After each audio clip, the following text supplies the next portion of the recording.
मिथ्या कारावास के फर्स्ट वीडियो में हमने मिथ्या कारावास की डेफिनेशन और देखी थी और साथ ही उसके औचित्य बचाव देखे थे, जिसमें हमने प्राइवेट प्रतिरक्षा, कंसेंट और योग्यता उपेक्षा का बचाव देखा। अब फोर्थ इसका जस्टिफिकेशन ये है कि पैतृक और अर्ध पैतृक कार्य, यानी प्रतिवादी कोई अपने पेरेंटल या क्वासी पेरेंटल अथॉरिटी का प्रयोग करके वादी को रोकता है, उसकी स्वतंत्रता को रोकता है, तो हम यह नहीं कह सकते कि वो मिथ्या कारावास के लिए दायी होगा।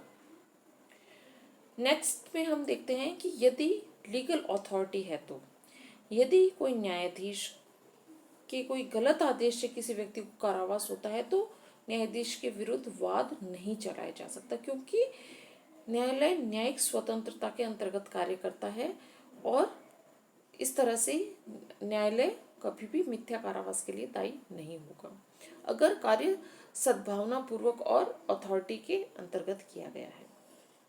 नेक्स्ट है, अगर पागल व्यक्ति का अवरोध किया गया है। यदि किसी पागल व्यक्ति को सुरक्षा के लिए, उसकी सुरक्षा या समाज की सुरक्षा के लिए उसे रोका जाता है, उसकी स्वतंत्रता को रोका जाता है और वह इस तरह से है कि वह दूसरों के लिए खतरा उत्पन्न हो सकता है, तो उसका कारावास मिथ्या कारावास में इंक्लूड नहीं होगा।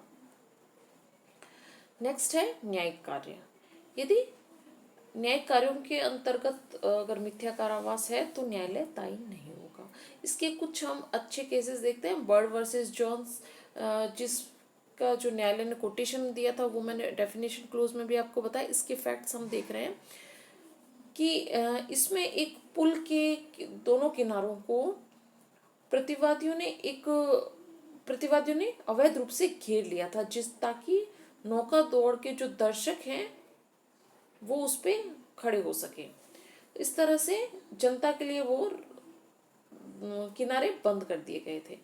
जब वादी वहां से जाना चाह रहा था, जब वादी ने उस स्थान पर प्रवेश किया, तब पुलिस वालों ने उसे रोक दिया कि वो आगे नहीं जा सकता और वह चाहे तो दूसरी ओर से जा सकता है, लेकिन वादी वहीं खड़ा रहा और वादी ने प्रतिवादी के विरुद्ध ये मिथ्या कारावास के लिए वाद दायर कर दिया।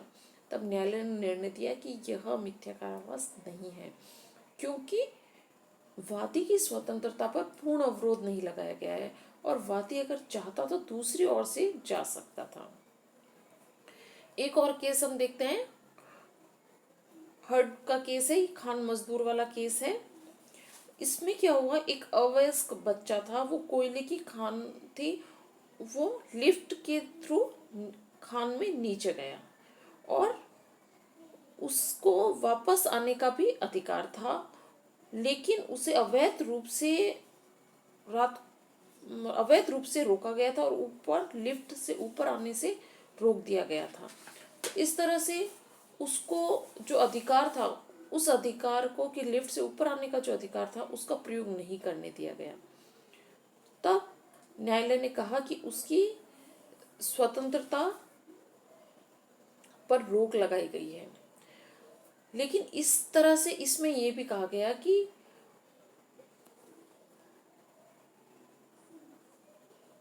वादी ने जो है वॉलेंटाइन नॉन फिट इंजूरिया का भी एक फैक्ट इसमें सामने आया था कि इस सिद्धांत पर भी मुकदमा नहीं चलाया जा सकता, क्योंकि वह सहमति से भी गया था और ये फैक्ट वादी का ये काम नहीं आया कि उसे कुछ समय के लिए रोका गया था। एक और केस है इसमें, हैरिंग वर्सेस बॉयल का। ये है बच्चे की फीस वाला केस। इसमें बच्चे को स्कूल की फीस नहीं जमा कराने के कारण बच्चे को स्कूल में रोका गया था। ठीक है, तो न्यायालय ने ये निर्णय दिया कि बच्चे को उसकी जानकारी नहीं थी, तो इस तरह से प्रतिवादी को मिथ्या बद्धीकरण के लिए दायी नहीं ठहराया गया।